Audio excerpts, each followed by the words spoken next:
Hello friends. हम बात कर रहे हैं राजस्थान के लोक देवताओं के बारे में। इससे पहले अपन ने पंचपीरों के बारे में बात की थी। आज हम पढ़ते हैं तेजाजी के बारे में। उससे पहले आप हमारा जो कोचिंग है सक्षम क्लासेस, इसको सब्सक्राइब कर सकते हो। ये हमारे मोबाइल नंबर है। इन नंबर पे आप हमारे व्हाट्सएप ग्रुप से जुड़ने के लिए मैसेज कर सकते हो। साथ में आपको वीडियो पसंद आए तो लाइक एंड शेयर करना ना भूलें। Thank you. बढ़ते हैं आगे। सर्वप्रथम हम इनके सामान्य परिचय के बारे में बात करेंगे, फिर आगे बढ़ते हैं इनके स्टोरी, उपनाम वगैरह के बारे में बात करेंगे। तो सबसे पहले बात करते हैं इनके सामान्य परिचय के बारे में। देखते हैं इनका जन्म कहाँ हुआ। इनका जन्म हुआ था खरनाल नागौर में, और तिथि थी माघ शुक्ल चतुर्दशी। कहाँ पे? खरनौल नागौर।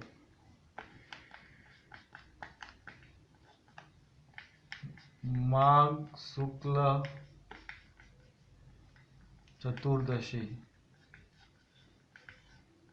ठीक है।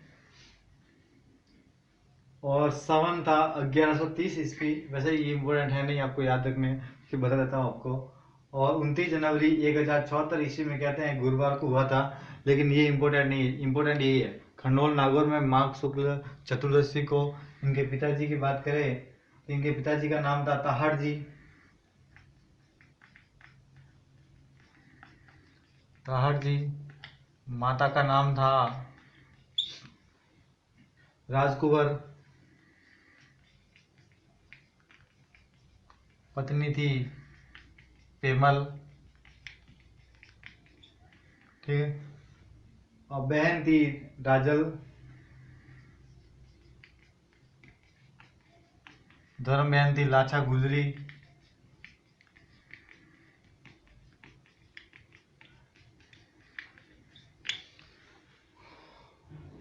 और इनकी घोड़ी का नाम था लीलण। स्टोरी बताऊंगा तब आपको बताऊंगा आगे। घोड़ी का नाम था लीलण, और इस सिंगारी भी बोलते हैं। इनकी जाति थी जाट, ठीक है। ये तो अपन ने कि इनके सामान्य परिचय के बारे में। फिर आगे पढ़ेंगे मंदिर, थान, पुजारी क्या कहते हैं, पवित्र स्थल कहाँ कहाँ है, गीत क्या है, सब, ठीक है। ये अपन ने बात की किसके, इनके सामान्य परिचय के बारे में। इसके बाद हम देखते हैं इनके उपनाम क्या क्या हैं।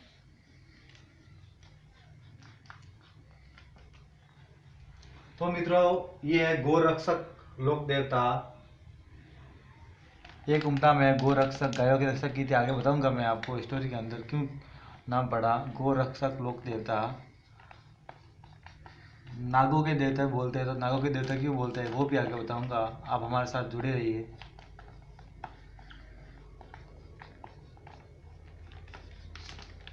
नेक्स्ट उपनाम की बात करें, कृषि कार्यों के लिए के उपकार देवता और जाट जाति के कुल देवता। कृषि कार्यों के उपकार देवता,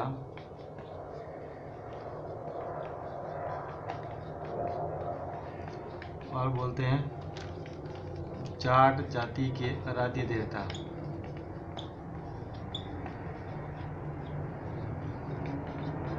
जाट वंश में जन्म होने के कारण इनको बोलते हैं जाट वंश के आराध्य देवता। नेक्स्ट बात करें उपनाम की, स्यारी जनजाति एक जनजाति है सहरिया, उस जनजाति के वे ये आराध्य देवता है। जनजाति के भी आराध्य देवता है। और नेक्स्ट इनके उपनाम की बात करें तो एक है काला व बाला के देवता, बोलते हैं इनको काला व बाला के देवता। ये थे इनके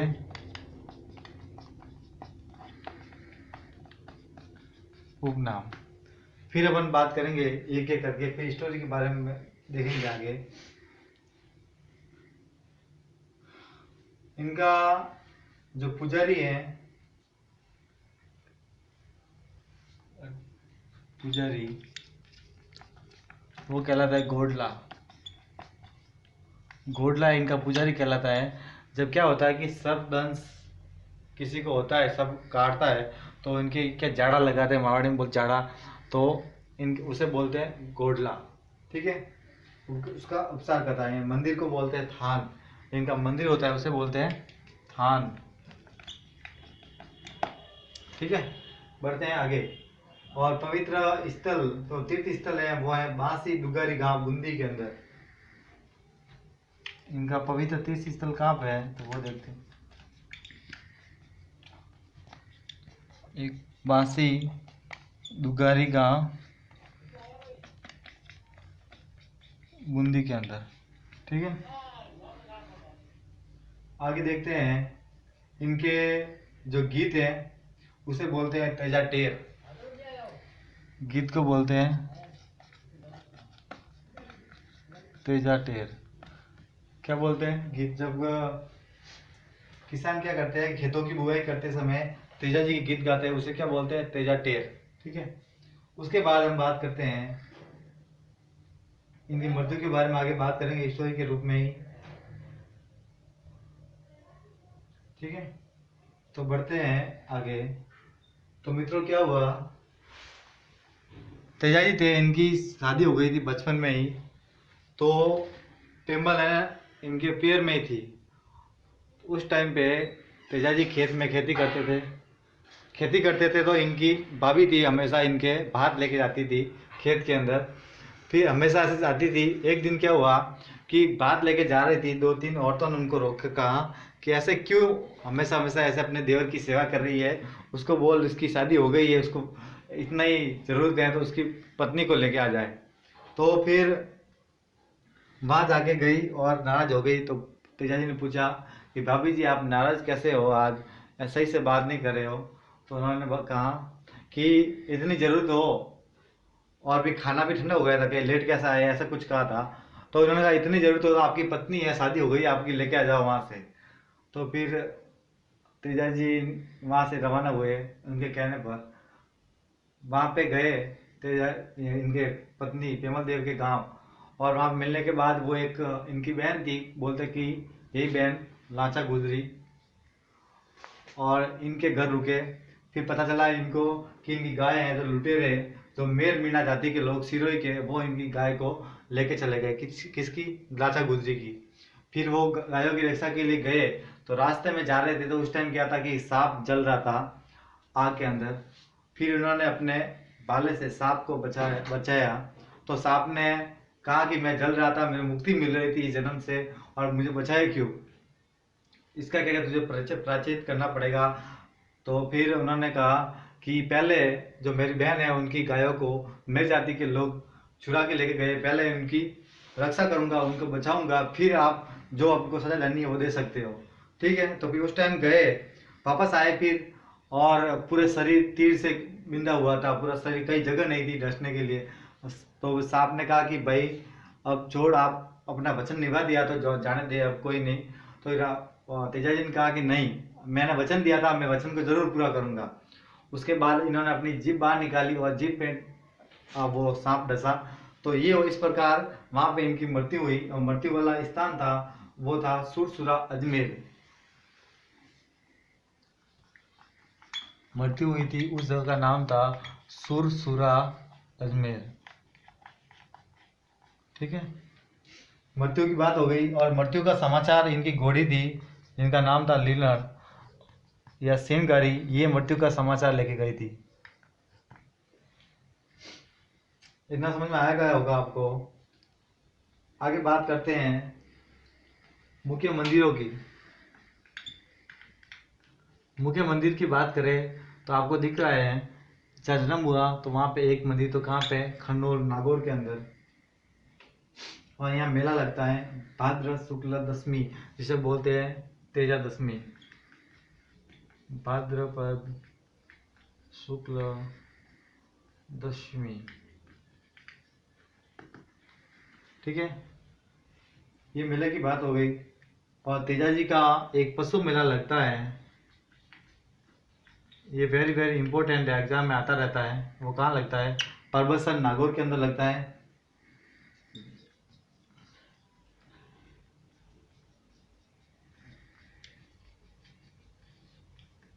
परबतसर नागौर में तो पशु मेला लगता है आय की दृष्टि से सबसे बड़ा मेला है। ऐसा क्वेश्चन आ सकता है कि आय की दृष्टि से सबसे बड़ा पशु मेला कौन सा है, तो वो आपको बताना होगा। तेजा जी का जो पशु मेला लगता है परवसन नागौर के अंदर, वो आय की दृष्टि से सबसे बड़ा मेला है।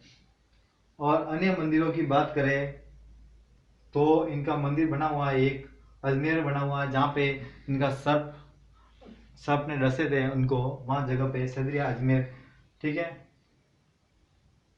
और ब्यावर में बना हुआ है बूंदी, बूंदी में बता दिया आपको, बांसी दुगारी नागौर में हो गया। ठीक है। मृत्यु तो हुई थी कहाँ पे, सुरसुर अजमेर, और सर्पदंश वो हुआ था जहाँ पे सांप की रक्षा की थी, वो था सेदरिया, उस जगह नाम था सेदरिया अजमेर, वो भी अजमेर के अंदर ही है। ठीक है। मृत्यु कहाँ हुई थी, सुरसुरा अजमेर, और सर्पदंश कहाँ हुआ था, सेदरिया अजमेर। और इन दोनों जगह पर भी जो क्या है, मंदिर है। ठीक है। और इम्पोर्टेंट कुछ बातें, इनका प्रतीक चिन्ह की बात करें, हाथ में तलवार लिए अश्वारोही जिनकी जीभ को सांप डस रहा है। ठीक है। इनके जैसे कि प्रतीक चिन्ह देख ले, हाथ में क्या तलवार है, ठीक है, और क्या है अश्वारोही है, और जीभ को सांप डस रहा है। इस प्रकार आपको दिखे कोई तो आपको बताना होगा वो है तेजा जी।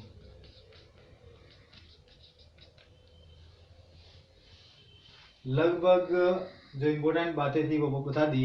और एक इम्पोर्टेंट और है कि सचिन पायलट है, आप जानते हो कांग्रेस के प्रदेश अध्यक्ष राजस्थान के, नागौर से 7 सितंबर 2011 को तेजा जी के ऊपर तो 5 रुपए का डाक टिकट जारी किया था। कब किया था, 7 सितंबर 2011 को 5 रुपए का डाक टिकट किसने जारी किया, सचिन पायलट ने। ठीक है। ये बातें थी तेजा जी के बारे में जो मैंने आपको बताई। उसके बाद हम बात कर लेते हैं कल्लाजी राठौड़ के बारे में।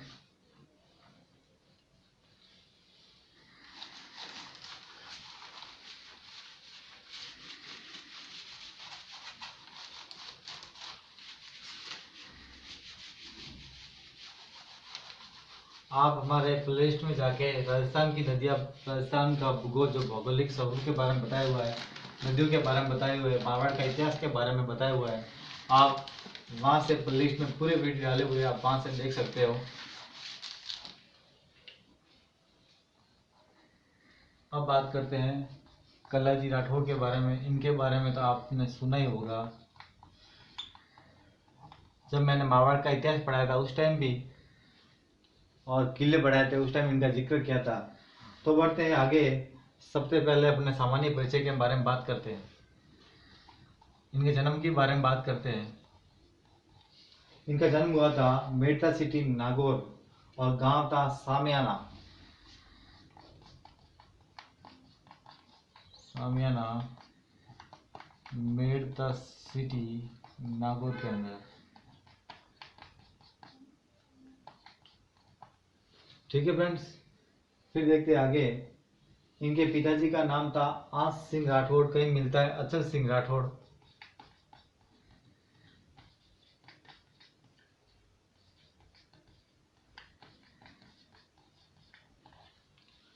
इनके माताजी का नाम था श्वेत कौर, श्वेत कौर इनकी माताजी का नाम था। पिताजी का नाम बता दिया आपको, चाचा का नाम था जयमल राठौड़, मैंने बताया था उस टाइम जब 1568 के अंदर मुगल अकबर के सामने युद्ध हुआ था, उस टाइम में इनको अपने कंधों पर बिठा कर युद्ध लड़ा था। किसने, कल्लाजी राठौड़ ने। इस कारण इनको बोलते 4 हाथों वाले देवता, चाचा थे जयमल राठौड़। उसके बाद इनकी बुआ थी मीराबाई, मीराबाई, और गुरु थे भैरव नाथ जी।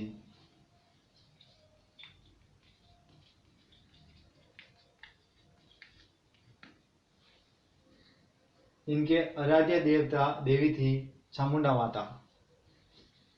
आपको पता है, मैंने पढ़ा दिया है पहले भी, राठौड़ वंश की आराध्य देवी चामुंडा माता।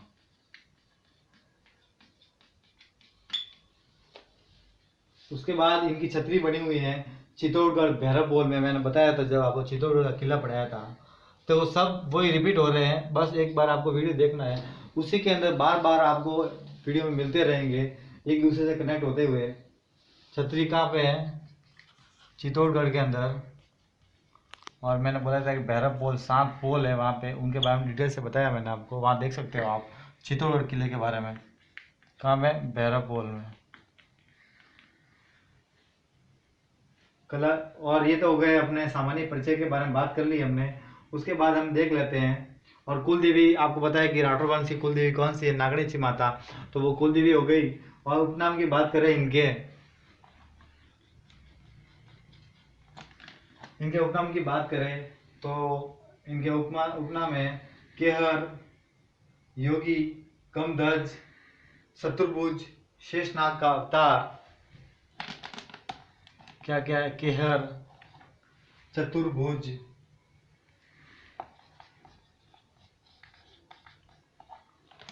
कमध्वज, शेषनाग का अवतार। और अकबर ने इनको क्या कहा था? 4 हाथों वाले देवता। 4 हाथों वाले देवता, ये क्वेश्चन आ सकता है। किसने कहा था? ये भी आपको आ सकता है क्वेश्चन। अकबर ने। 1568 ईस्वी की बात है, जब मैंने बताया आपको पहले भी। ठीक है, ये हो गए इनके। और ब्रह्मचारी और कल्याण, ये और योगी, ये भी इनके उपनाम है। कौन कौन से? योगी, कल्याण, ब्रह्मचारी। उसके बाद हम बात करते हैं, ये बहुत ही कहाँ पर जन्म कहाँ हुआ था? नागौर के अंदर। बहुत ही पराक्रमी पराक्रमी थे उस टाइम बचपन से ही। फिर वहाँ से ये बड़े हुए तो वहाँ गए कहाँ पे? मेवाड़ के अंदर। और मेवाड़ के अंदर ही अपनी पूरी जिंदगी बिताई थी इन्होंने। और मेवाड़ मेवाड़ गए, उनके बाद इनका जोरदार भव्य स्वागत हुआ। ठीक है, उसके बाद इनके पराक्रमों को देखते हुए इनको एक जागीरदारी दी गई। उस जागीरदारी का नाम था रनेला गांव की जागीरदारी। फिर वहां से वे रवाना हुए रनेला गांव के लिए, और बीच में तेज बारिश हुई। और तेज बारिश होने के बाद, पहले आपको पता है कि डूंगर बांसवाड़ा तो वागड़ के नाम से प्रसिद्ध था, मैंने पहले बताया है। तो वागड़ जाकर रुके, और वहां पे उस टाइम पे राजा थे, राजा कृष्णदेव, और उनकी पुत्री का नाम था कृष्णकांत था। और उसके आग्रह पे वहां पे रुके। और फिर वहां से जाने के बाद रेनाला गए, और रेनाला गांव की जनता को वहां से जो गुंडे थे, आतंक उनको मचाया हुआ था, और उस आतंक से मुक्त कराया। किसको? रेनाला रेनाला गांव को। और वहां पे समृद्ध बनाया उस गांव को। इस प्रकार जो कलाजी राठौड़ का इतिहास था। ठीक है, और उसके बाद इनकी मृत्यु कब हुई वो देख लेते हैं। तो कलाजी राठौड़ थे, मैंने बता दिया आपको कि कलाजी राठौड़ ने मुगल सम्राट अकबर के सामने 1568 ईस्वी के अंदर जो युद्ध किया था, उनमें इनकी शहीद हुए थे वो। ये कल्ला राठौड़ चित्तौड़गढ़ के तीसरे साके में शहीद हुए। मैंने 3 साके बताए थे, तो आप चित्तौड़गढ़ का किला है उसमें जाके देख सकते हो इनकी मृत्यु कब हुई। 1568 जो युद्ध हुआ था किसके बीच में? अकबर के बीच में। यहाँ पे इनकी जो मृत्यु हुई थी। ठीक है, तो फ्रेंड्स ये हमने बात की इनके बारे में। और कल्लाजी राठौड़ की जो सर्वाधिक पूजा होती है वो कहाँ होती है? बांसवाड़ा के अंदर। ये इंपॉर्टेंट है, सर्वाधिक पूजा कहाँ होती है कल्लाजी राठौड़ की? बांसवाड़ा के अंदर।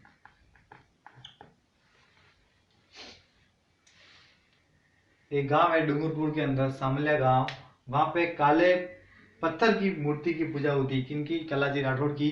काले पत्थर की मूर्ति की पूजा, और प्रतिदिन केसर व अफीम चढ़ाया जाता है।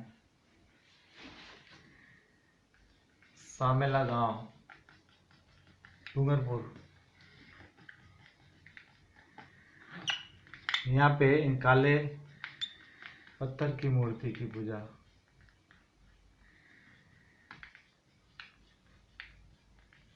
और साथ में प्रतिदिन क्या पड़ा, केसर वो अफीम चढ़ा जाता है इनको, ठीक है। और इनकी सिद्ध पीठ है वो कहाँ पे, रनेला गांव, जहाँ पे इनकी जागीरी प्रदान की गई थी, सिद्ध पीठ रनेला गांव। तो फिर प्रिय मित्रों, ये हमने बात की इनके बारे में, ठीक है। डिटेल से अपने बात कर ली कल्लाजी राठौड़ के बारे में, आपको मैंने बताया जो इम्पोर्टेंट बातें थी, ठीक। तो आप हमारे जो कोचिंग है सक्षम क्लासेस, इसको सब्सक्राइब करना ना भूलें, साथ में वीडियो पसंद आए तो लाइक एंड शेयर करना जरूर, ठीक है। Thank you.